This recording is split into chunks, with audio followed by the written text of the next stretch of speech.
العالمين والصلاة والسلام على سيد الأنبياء والصلاة والسلام على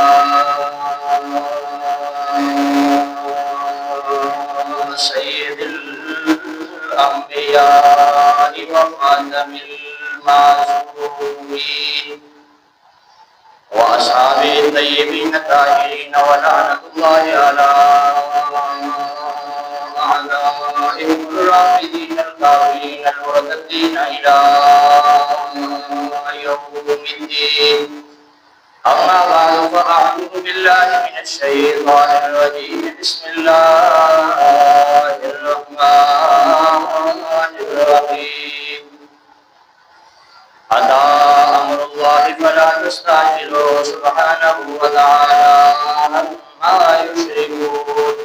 ينزل الملائكة بالروح من أمره على من يشاء من عباده أن أنذروا أنه لا إله إلا أنا فاتقون.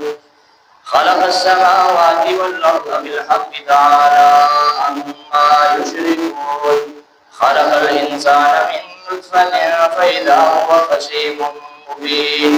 والأنعام خلقها لكم فيها دفء ومنافع ومنها تأكلون ولكم فيها جمال حين تريعون وحين تسرحون وتحمل أثقالكم إلى بلد لم تكونوا بالغيه إلا بشق الأنفس إن ربكم لرؤوف رحيم. والخيل والبغال والحمير لتركبوها وزينة ويخلق ما لا تعلمون. وعلى الله قصد السبيل ومنها جائر ولو شاء لهداكم أجمعين. هو الذي أنزل من السماء ماء لكم منه شراب ومنه شجر فيه تسيمون.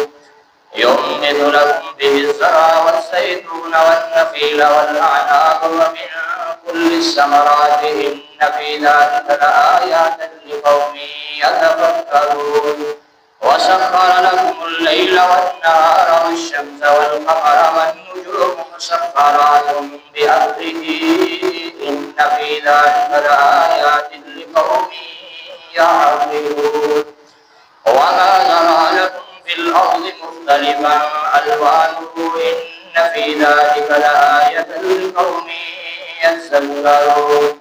وهو الذي سخر البحر لتأكلوا منه لحما طريا وتستخرجوا منه حلية تلبسونها وترى الفلك مواخر فيه ولتبتغوا من فضله ولعلكم تشكرون. وألقى في الأرض رواسي أن تميد بكم وأنهارا وسبلا لعلكم تهتدون.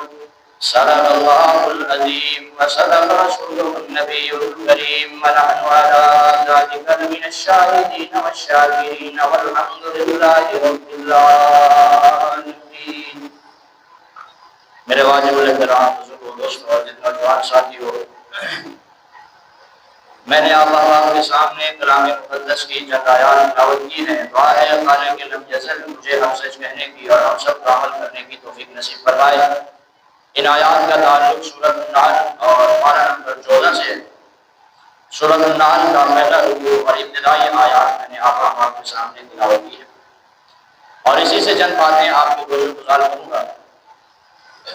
دعا ہے خالق لم یزل مجھے حق سچ کہنے کی اور ہم سب کو صحیح طرح عمل کرنے کی توفیق نصیب فرمائے. تمام احباب مردوا پیار سے، محبت سے، عقیدت سے، چاہت سے آقا نامدار صلی اللہ علیہ وسلم کی ذات گرامی پر درود پڑھیں. اللهم صل على محمد وعلى آل محمد كما صليت على إبراهيم وعلى آل إبراهيم إنك حميد مجيد. اللهم بارك على محمد وعلى آل محمد كما باركت على إبراهيم وعلى آل إبراهيم إنك حميد مجيد. ان آیات میں اللہ رب العالمین کی حمد ثنا اور تعریف بیان کی گئی ہے اور ان اللہ رب العالمین کی تمام نشانیوں مختصر طور پر اس رکوع میں بیان فرمایا ہے اور ایک ایک نشانی کر کے بیان کیا ہے۔ اور سب سے پہلے انسان کو شروع کیا، فرمایا کہ اللہ تعالیٰ کی ذات پاک ہے، بلند ہے۔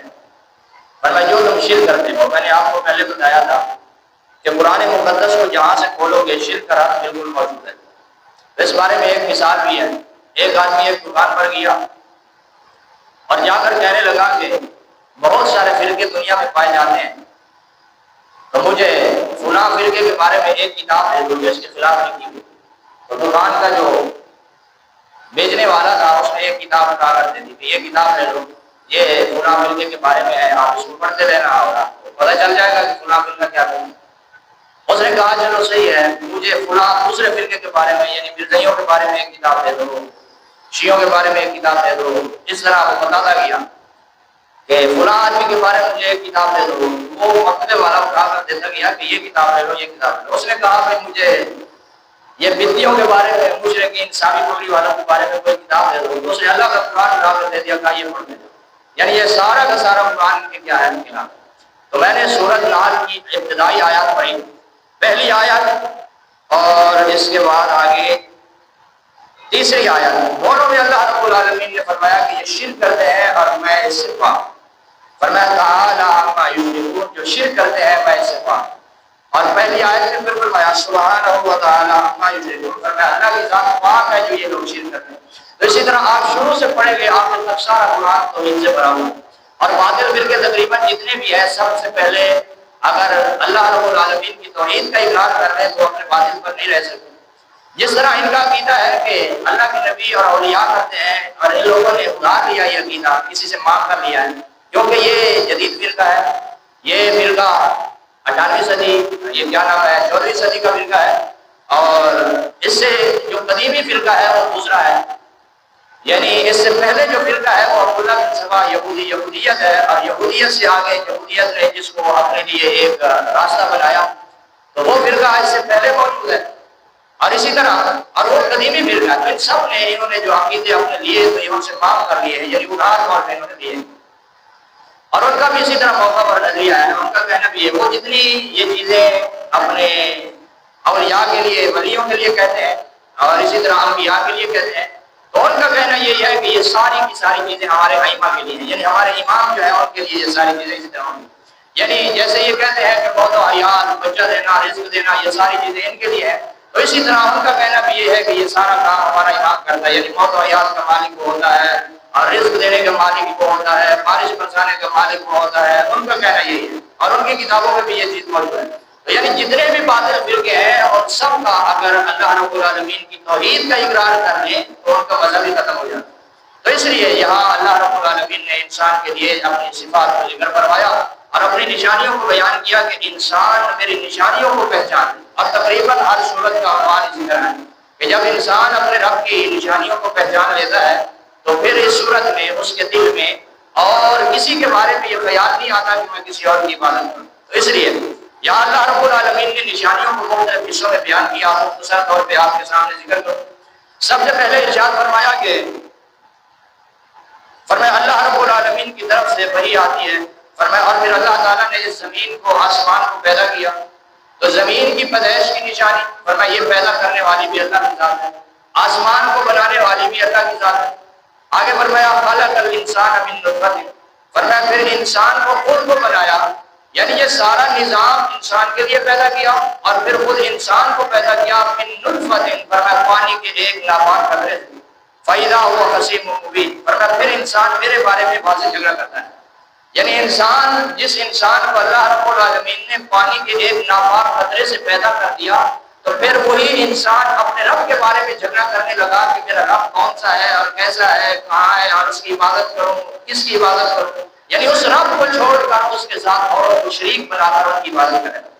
تو اللہ رب العالمین نے یہ فرمایا، فرمایا آسمان و زمین میں نے پیدا کیے، فرمایا انسان کو میں نے بنایا، اور والانعام خلقها لكم، فرمایا اسی طرح یہ جانور جو پائے جتنے بھی نظر آتے ہیں فرمایا سارے کے سارے میں نے بنائے، فيها دفء ومنافع ومنها تأكلون، فرمایا اس میں تمہارے لیے فرمایا سردی سے بچنے کا لباس بھی ہے، اور تمہارے لیے اور بھی بہت سارے فوائد ہیں، اور اس سے تم بوجھ نکالتے ہو، اور اور اس نشانی کو بیان کرنے کے بعد پھر اللہ رب العالمین نے ارشاد فرمایا کہ ایک نشانی میری یہ بھی ہے کہ میں آسمانوں سے پانی برساتا ہوں، پر میں جب آسمانوں سے بارش برساتا ہوں اور اس بارش کے ذریعے سے زمین سے میں ہی کیا ہے پھل اگا دیتا ہوں، والذی انزل من السماء ماء لکم منه شراب، پر میں اس پانی سے تم پیتے بھی ہو، ومنه شجر، پر میں اس سے درخت بھی اگتے ہیں، فیہ تسیمون، پر میں جن سے تم سایہ حاصل کرتے ہو، ینبت لکم بہ الزرع، پر میں اسی طرح اس پانی کے ذریعے سے زمین سے کھیتی بھی نکلتی ہے، پر میں اس کھیتی سے،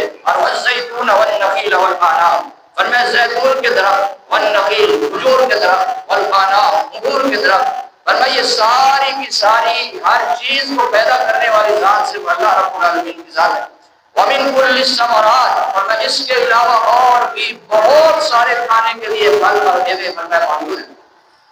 آگے ارشاد فرمایا ان فی ذلک لآیۃ لقوم یتفکرون، تو کچھ نعمتیں وہ بیان کی ہیں جو انسان کی زندگی سے متعلق ہے، اور کچھ نعمتیں وہ بیان کی ہیں کہ ہیں تو ساری کی ساری انسان کے نفع کے لیے، لیکن جدا جدا کر کے بیان کی ہے، مقصد انسان کو سمجھانا ہے کہ کسی طرح اپنے رب کی حقیقت اور اپنے رب کی شان، عظمت اور کبریائی کو سمجھ جائے۔ اور پھر اس سے آگے زمین کی نعمتوں کو بیان کیا، آسمان کی نعمتوں کو بیان کیا، اور اسی طرح خشکی کی نعمتوں کو بیان کیا، اور سمندر کی تہ میں جو نعمتیں موجود ہیں ان کو بیان کیا۔ ان ساری نعمتوں کو بیان کرنے کے بعد پھر آخر میں جا کر فرمایا وَإِن تَعُدُّوا نِعْمَتَ اللَّهِ لَا تُحْصُوهَا، فرمایا اگر تم میری ساری نعمتوں کو شمار کرنا چاہو فرمایا تم شمار نہیں کر سکتے، فرمایا پھر بھی انسان نہ جھکا ہے۔ فرمایا یہ بیان میں نے کیوں کیا؟ آگے اسی آیت میں فرمایا میں نے اس وجہ سے تمہارے اوپر بیان کیا ہے وَلَعَلَّكُمْ تَشْكُرُونَ، تاکہ تم لوگ ہر حالت میں میرا شکر ادا کر سکو، یعنی جیسے بھی ہو اگر تم اپنی زندگی کی صرف اپنے جسم کی نعمتوں کو شمار کرنا چاہو فرمایا ان کو شمار نہیں کر سکتے۔ ایک سانس کو انسان شمار کرنا چاہے کہ ایک لمحے میں کتنی مرتبہ انسان سانس لیتا ہے اس کو شمار نہیں کر سکتا۔ اسی طرح پانی کو شمار کرنا چاہے کس طریقے سے پانی استعمال کرتا ہے فرمایا اس نعمت کو شمار نہیں کر سکتا۔ اسی طرح ہوا، اسی طرح آگ، ہر نعمت کو اگر انسان شمار کرنا چاہے تو اللہ رب العالمین کی کسی نعمت اور کسی نعمت کو شمار نہیں کر سکتا، اور جب شمار نہیں کر سکتا پھر بھی ناشکری کرتا ہے۔ اس لیے فرمایا جب انسان شکر کرنے والا بن جائے لعلکم تشکرون، فرمایا یہ ساری نعمتیں میں نے اس لیے بیان کی ہے کہ تاکہ تم شکر کرنے والے بن جاؤ۔ اور میں نے بتا دیا مختلف طرح سے نعمتوں کو بیان کیا۔ آگے فرمایا وَسَخَّرَ لَكُمُ اللَّيْلَ وَالنَّهَارَ، فرمایا دن بھی میں نے بنایا، رات بھی میں نے بنائی، یعنی کائنات کا جتنا بھی نظام چلتا ہے اس کو بنانے والی ذات کس کی ہے؟ اللہ تعالیٰ کی ہے۔ اب یہاں سے ایک مسئلہ اور بھی سمجھنا ہے، باطل کا عقیدہ یہ ہے کہ کائنات میں جتنا نظام چلتا ہے اللہ تعالیٰ نے بنایا تھا، بنانے کے بعد ہمارے نبیوں یا ولیوں کے ہاتھ میں دے دیا، تو اللہ رب العالمین نے فرمایا یہ شرک ہے، فرمایا اس طرح میں نے نہیں کیا، فرمایا مسخرات بامرہ، ہر چیز میرے حکم کی تابع ہے، فرمایا جب تک میرا حکم نہیں آتا اس وقت تک فرمایا کچھ بھی نہیں ہوتا۔ اور اسی طرح دوسرے باطل کا عقیدہ ہے کہ یہ ہر ساری کی ساری چیزیں ہمارے اماموں کے ہاتھ میں ہیں۔ میں نے آپ کو بتا دیا جتنا بھی باطل ہے وہ سب سے پہلے اللہ تعالیٰ کی توحید کے اوپر انکار کرتا ہے، سب سے پہلا اس کا حملہ اللہ رب العالمین کی توحید پر ہوتا ہے، اس کے بعد وہ باقی عقیدے بناتا ہے، یعنی سب سے پہلے اللہ تعالیٰ کی ذات کا انکار کرتا ہے۔ اور اللہ رب العالمین نے اس لیے قرآن مقدس میں بارہا فرمایا، اپنی نعمتوں کو بیان کرنے کے ساتھ فرمایا کہ میری ذات کو پاک ہے، سبحانہ و تعالی عما یشرکون، فرمایا جتنا یہ لوگ شرک کرتے ہیں فرمایا اس سے میری ذات پاک ہے۔ اس سے آگے والی آیت میں ارشاد فرمایا وَمَا زَرَعَ لَكُمْ فِي الْأَرْضِ مُخْتَلِفًا أَلْوَانُهُ، فرمایا تمہارے لیے زمین میں جو کچھ نکلتا ہے کھیتی، فرمایا ان کے رنگ مختلف ہیں، إِنَّ فِي ذَلِكَ لَآيَةً لِقَوْمٍ يَذَّكَّرُونَ، فرمایا اس سے نصیحت حاصل کرنے والوں کے لیے نشانیاں ہیں۔ وَهُوَ الَّذِي سَخَّرَ الْبَحْرَ، فرمایا اسی طرح سمندر سے تمہارے لیے میں نے کیا کیا نعمتیں رکھی ہیں۔ وَهُوَ الَّذِي سَخَّرَ الْبَحْرَ لِتَأْكُلُوا مِنْهُ لَحْمًا طَرِيًّا، فرمایا اس سے تم تر و تازہ گوشت حاصل کرتے ہو، فرمایا مچھلی کا گوشت، تر و تازہ گوشت، فرمایا یہ بھی میری بہت بڑی نعمت ہے۔ وَهُوَ الَّذِي سَخَّرَ الْبَحْرَ لِتَأْكُلُوا مِنْهُ لَحْمًا طَرِيًّا وَتَسْتَخْرِجُوا مِنْهُ حِلْيَةً تَلْبَسُونَهَا، فرمایا اس سے تم زیور نکالتے ہو، آج لوگ مشینیں لگا کر اس سے سونا، چاندی، زراعت نکالتے ہیں، تو اللہ رب العالمین نے پہلے فرما دیا، فرمایا تمہارے پہننے کے لیے میں نے زیورات، فرمایا اس میں سمندر میں پانی میں میں نے رکھ دیے ہیں۔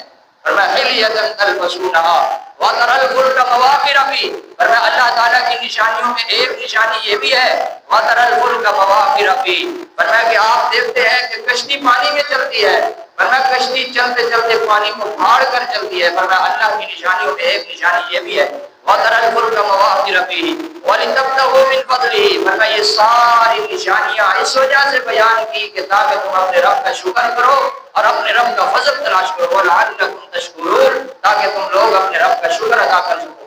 وَأَلْقَىٰ فِي الْأَرْضِ رَوَاسِيَ أَن تَمِيدَ بِكُمْ، فرمایا اللہ رب العالمین نے اس زمین کو پانی کے اوپر ٹھہرایا، اور یہ پانی کے اوپر جب زمین ٹھہری تو فرمایا میں نے اس لیے اس کے اوپر پہاڑ بنا دیے کہ یہ زمین کہیں ہلنے نہ لگ جائے، ایک چھوٹا سا زلزلہ آتا ہے تو انسان کیسے پریشان گھبرا جاتا ہے۔ اور کل قیامت کے دن کے بارے میں فرمایا اذا زلزلت الارض زلزالها، فرمایا اللہ رب العالمین کی ذات اس زمین کو ہلائے گی، اذا زلزلت الارض زلزالها واخرجت الارض اثقالها۔ آج انسان جس بارے میں ساری کی ساری اپنی طاقت لگا دیتا ہے، خرچ کر دیتا ہے کہ میں اس زمین سے بہت سارا مال و دولت اکٹھا کر لوں، فرمایا کل قیامت والے دن یہ زمین ہر چیز نکال کر انسان کے سامنے رکھ دے گی اور بتائے گی کہ یہ تھا جو تو جس کے پیچھے تو پوری زندگی گزار کر آ گیا۔ وَأَخْرَجَتِ الْأَرْضُ أَثْقَالَهَا، یعنی سارا جتنا بوجھ ہے اس کو نکال دے گی۔ اِذَا زُلْزِلَتِ الْأَرْضُ زِلْزَالَهَا وَأَخْرَجَتِ الْأَرْضُ أَثْقَالَهَا وَقَالَ الْإِنسَانُ مَا لَهَا، اور اس وقت انسان کہے گا کہ آئے میرے لیے افسوس ہے، میں نے کیا کیا۔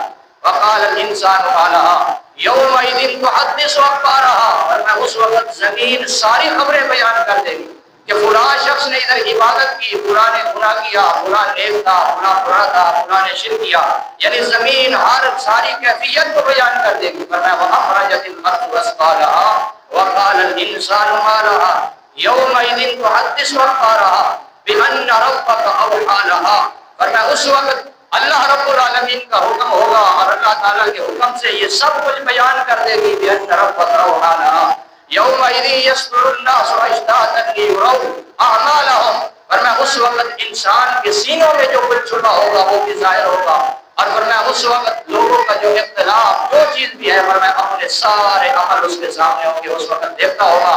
اس لیے اللہ رب العالمین نے ارشاد فرمایا فمن یعمل مثقال ذرۃ خیرا یرہ، فرمایا اگر کوئی رائے کے دانے کے برابر نیک عمل کر کے آئے گا فرمایا وہ بھی سامنے ہوگا۔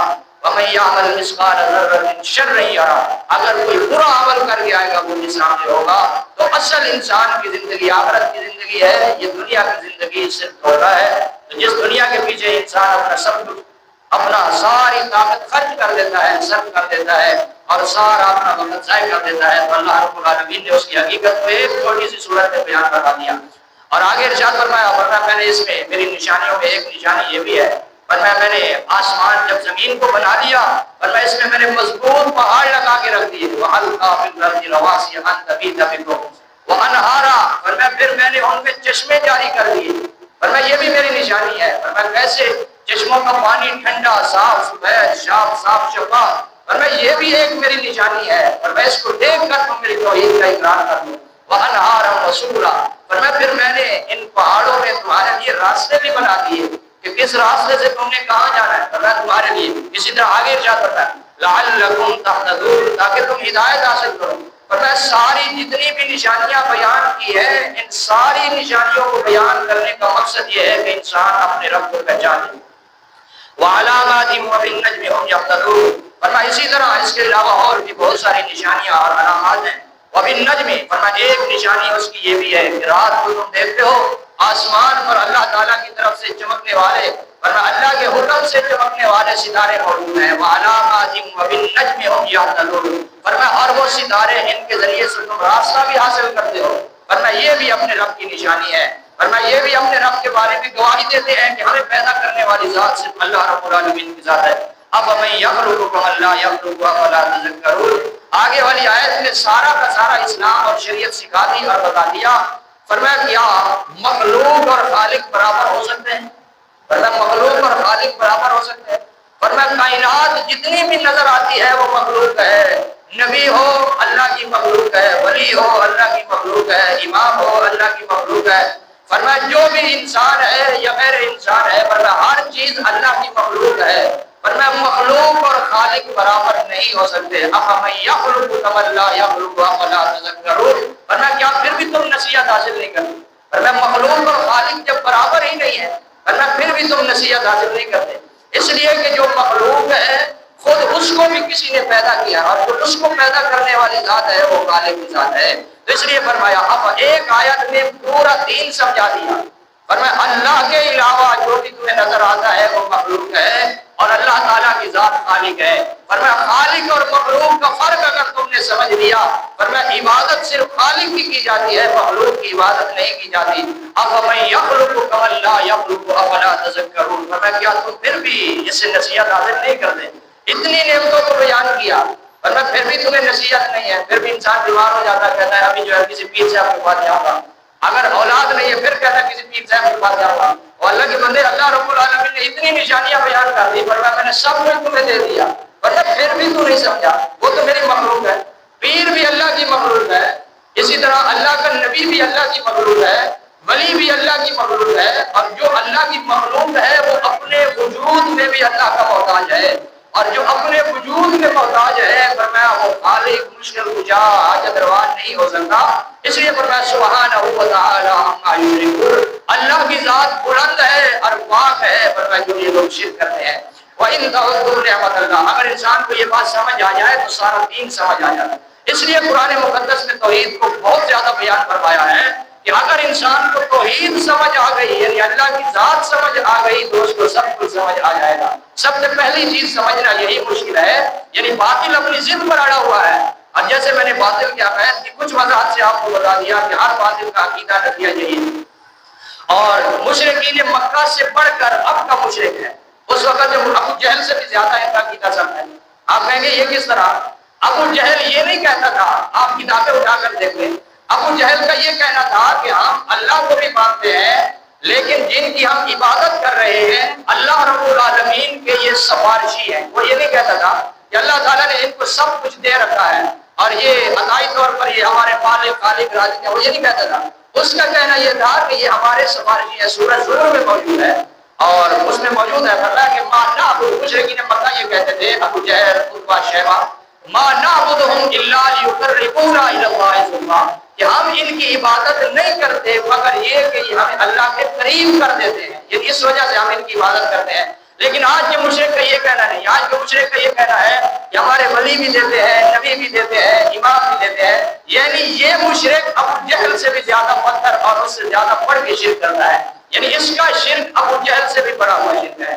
اور اسی طریقے سے دوسری جگہ پر موجود ہے, ان کا کہنا یہ تھا اس وقت مشرکین مکہ کا کہ ہم جو شرک کرتے ہیں یا ہم جن کی عبادت کرتے ہیں ہم کہتے ہیں وَيَقُولُونَ هَٰؤُلَاءِ شُفَعَاؤُنَا عِندَ اللَّهِ, کہ یہ اللہ کے ہاں ہمارے سفارشی ہیں. سورہ یونس میں موجود ہے کہ یہ ہمارے اللہ تعالیٰ کے ہاں سفارشی ہیں.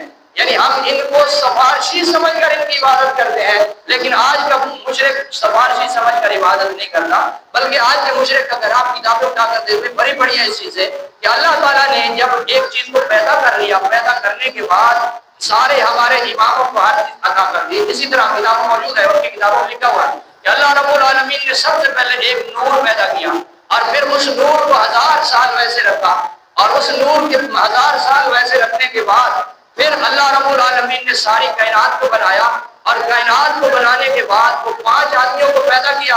اور میں ایک اللہ کے نبی تھے, ایک حضرت فاطمہ تھی, ایک حضرت حسن تھے, ایک حضرت حسین تھے, ایک حضرت علی تھے.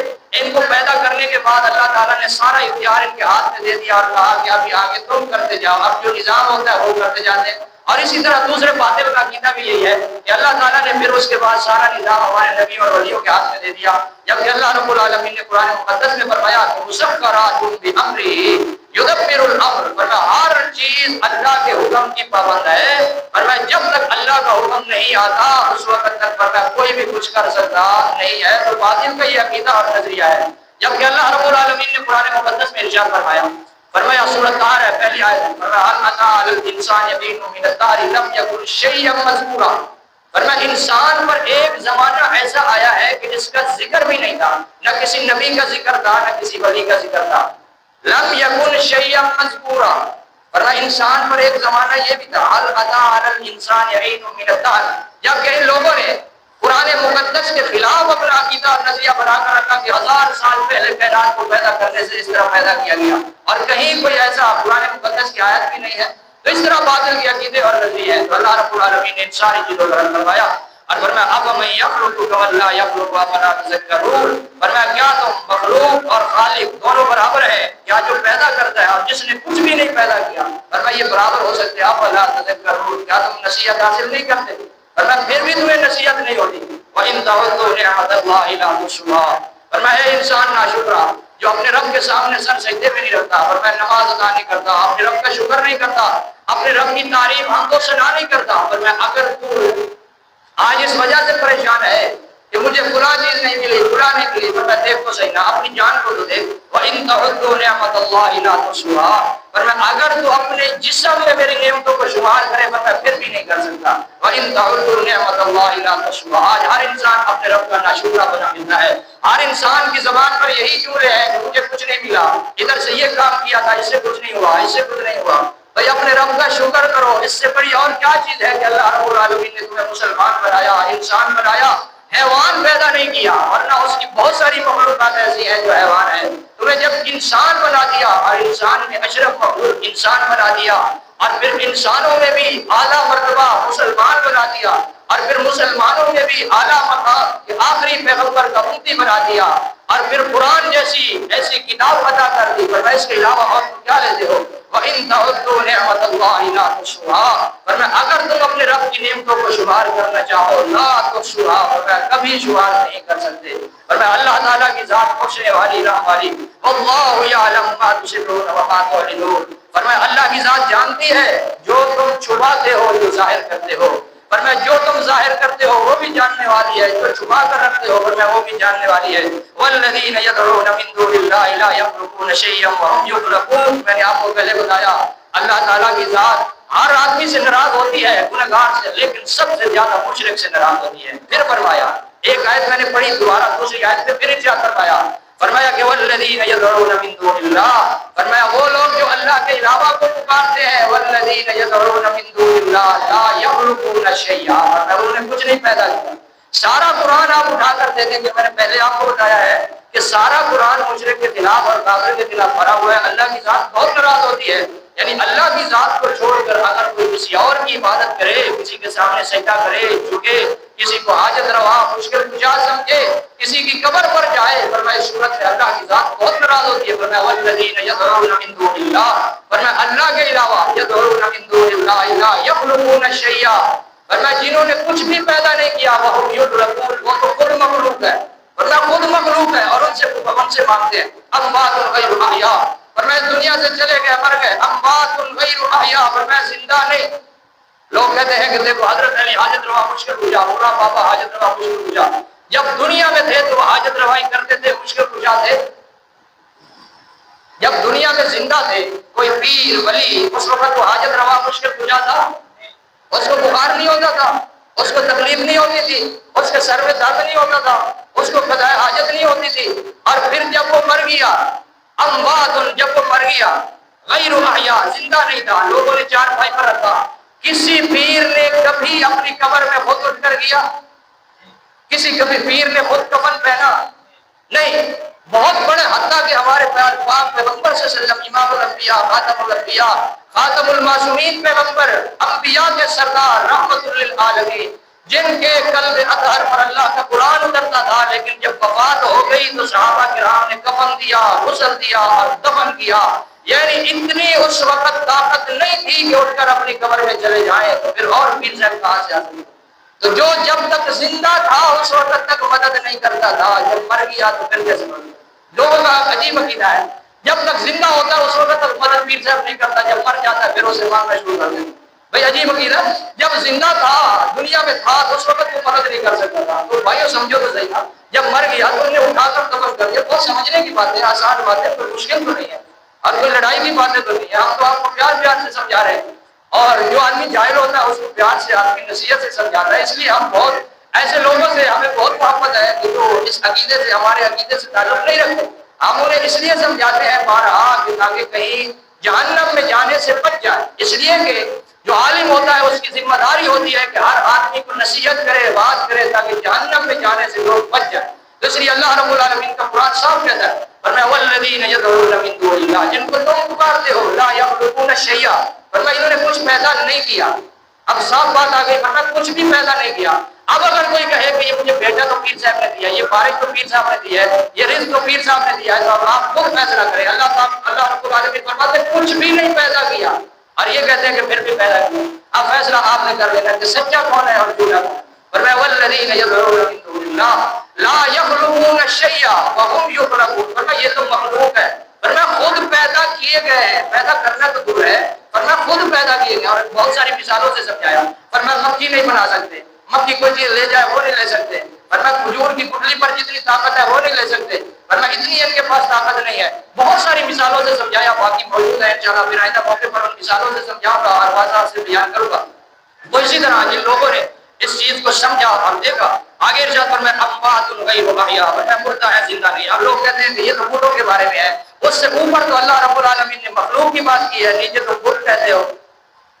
اوپر تو بات کی ہے کہ والذین یدعون من دون اللہ لا یخلقون شیئا وهم یخلقون، فرمایا وہ مخلوق ہے، اور وہ خود اوپر بیان کیا کہ جن کو تم پکارتے ہو وہ مخلوق ہے، یعنی لوگ اس وقت جن کی عبادت کرتے تھے وہ کون تھے؟ اللہ کے نبی تھے یا ولی تھے؟ ایک بات اور بھی سمجھ رہے ہیں، ہمیشہ باطل کا یہی ہوگا رہا ہے کہ دیکھو جی وہ تو بتوں کو پوجتے تھے۔ تو ہمارا سوال یہ ہے، آج تک کبھی کسی نے کسی پتھر کو اٹھا کر بھی کہا کہ یہ میرا خدا ہے؟ کبھی کہا؟ سوائے ہجرا والوں کے، اس لیے کہ لوگوں نے صرف پتھر بھی رکھے اور کہتے ہیں کہ یہ ہمارا خدا ہے، لیکن ان کے علاوہ کسی نے نہیں کہا کہ یعنی صرف پتھر کو اٹھا کر رکھا ہو تو کہیں کہ یہ کیا ہے ہمارا خدا ہے۔ کسی باطل نے نہیں کہا، بلکہ ان کا عقیدہ اور نظریہ یہ ہوتا ہے کہ یہ فلاں بزرگ ہے، اور شرک ہوتا بھی محبت میں ہے اور ہوتا بھی اللہ کے نیک لوگوں کا شرک ہے۔ کبھی کسی نے کہا کہ ابو جہل کو میں اپنا خدا مانتا ہوں، اسی طرح فرعون کو کبھی کسی نے کہا، نمرود کو کہا، نہیں، نیک لوگوں کا شرک کیا جاتا ہے، یعنی لوگ محبت سے پڑھتے ہیں۔ یہ انشاءاللہ اور موقع پہ بیان کروں گا کہ شرک کی بنیاد کیسے شروع ہوتی ہے۔ شرک شروع ہی محبت سے ہوتا ہے، اور محبت کی بنیاد رکھی کیسے جاتی ہے؟ یعنی لوگ کہتے ہیں کہ محبت کی کوئی حد نہیں ہے، یہ دوسرے مقام پر موجود ہے، پارہ نمبر سورۃ بقرہ میں پارہ نمبر 2 پہ موجود ہے۔ بہت سارے باتوں نے یہ عقیدہ کہ محبت کی کوئی حد نہیں ہے۔ میں کہا جھوٹ بولتے ہو، پیر صاحبان اکثر یہ بیان کرتے ہیں محبت کی تو کوئی حد نہیں ہے، پیر صاحب بیٹھا ہے سامنے عورتیں بیٹھی رہے، محبت کی تو کوئی حد نہیں ہے، کیونکہ یہ پیر صاحب ہے نا۔ یہ تو حالانکہ قرآن مقدس میں موجود ہے، سورۃ ہجر کی آخری آیت میں وَاعْبُدْ رَبَّكَ حَتَّىٰ يَأْتِيَكَ الْيَقِينُ، اے میرا محبوب آپ عبادت کرو یہاں تک کہ موت آ جائے۔ اس کی تفسیر میں نور العرفان میں، خزائن العرفان میں فریق مخالف کے مذہب کے بہت پر مصنفین نے نقل کیا ہے کہ اللہ کا نبی بھی اللہ کی عبادت سے مستثنا نہیں ہوتا، یعنی نبی کے لیے بھی ضروری ہے کہ اللہ کی عبادت کرے۔ اور ساتھ یہ بھی لکھا ہے، اس نے خود لکھا ہے، ان کا اپنا مصنف ہے احمد رضا کا ترجمہ ہے، کہتا ہے کہ جیسے پیر جو نماز نہیں پڑھتے تو وہ پیر نہیں ہے، اس لیے کہ انہوں نے اپنے آپ کو یہ سمجھا ہے کہ ہم عبادت نہیں کرتے، ہم عبادت سے مستثنا ہے، کہ کوئی اللہ کا نبی بھی اللہ کی عبادت سے مستثنا نہیں، تو پھر پیر صاحب کیسے مستثنا ہو سکتا ہے؟ یعنی ہر ایک کے لیے یہ چیز ضروری ہے کہ اللہ کی عبادت کرے۔ وَاعْبُدْ رَبَّكَ حَتَّىٰ يَأْتِيَكَ الْيَقِينُ، فرمایا اللہ کی عبادت کرو یہاں تک کہ موت آ جائے، یعنی اللہ کا